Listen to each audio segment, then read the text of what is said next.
John. Thank you. Well, thank you, Mr. Chairman, for organizing this hearing, and it's been a pleasure, as always, working with your staff. And thanks to all of our witnesses for being here and sharing their expertise and knowledge. I like the three questions that you plan to ask and have teed up here. This subcommittee is consistently focused on the threat that China poses to our national security through its weaponization of trade, contrary to the international rules-based system that we thought they were joining when they became part of the WTO. On that note, I want to express my concerns with regard to reports that our allies in Europe may retaliate for provisions of the recently passed Inflation Reduction Act.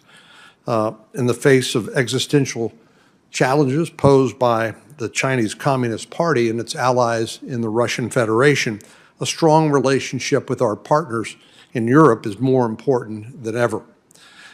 Unfortunately, legislation passed on a purely party-line vote like the Inflation Reduction Act has moved us in the wrong direction, and I hope the administration will work to limit the trade ramifications from this bill with regard to Europe and our other allies. We all know that the results of protectionism have helped in the past. Our nations put us into the Great Depression nearly a century ago, and we simply cannot afford to repeat it or get anywhere near it. On this subcommittee, we've advocated for the U.S. to join the CPTPP, which was a mistake for us to walk away in the first place.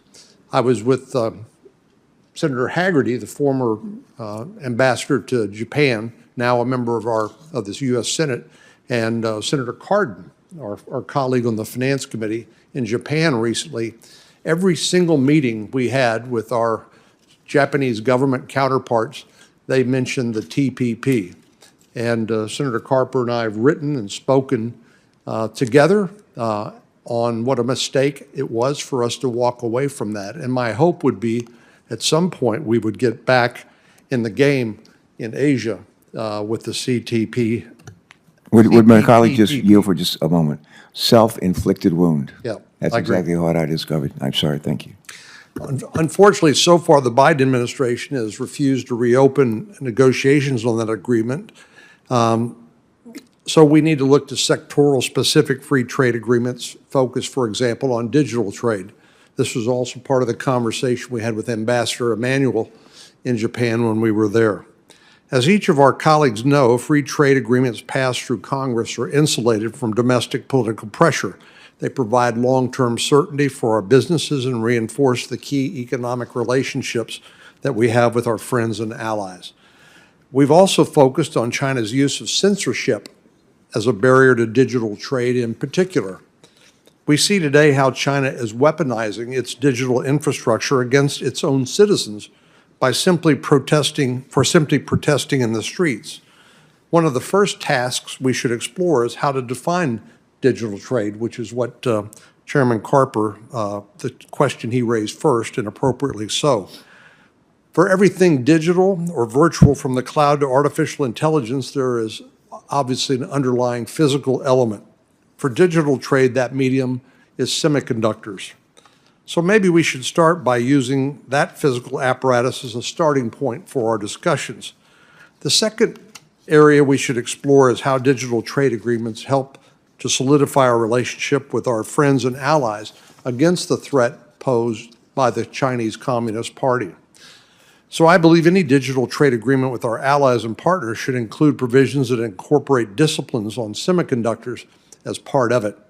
That includes things like coordination of semiconductor incentives, harmonization of our export controls with regard to China, and supply chain resiliency. Finally, and most importantly, we should find common areas of agreement amongst all stakeholders to include business, labor, and national security. That includes topics like preventing data localization and forced technology transfers. We should have free and open digital trade facilitation with clear rules of the road. For example, we should not be taxing electronic transmissions between our borders or forcing data centers to be located in one nation or another. As with all issues pertaining to China, that'll require a fair amount of discussion, debate, and even compromises. So I look forward to hearing from our witnesses today that represent a facet of each of those. I'd like to welcome Mr. Fife for the national security perspective, Mr. Woodall for the labor community, Ms. Bliss from industry, and Mr. Metzger from the think tank community that's important, give us the intellectual firepower we need to make good decisions here in Congress. So thank you all for being here today, and I look forward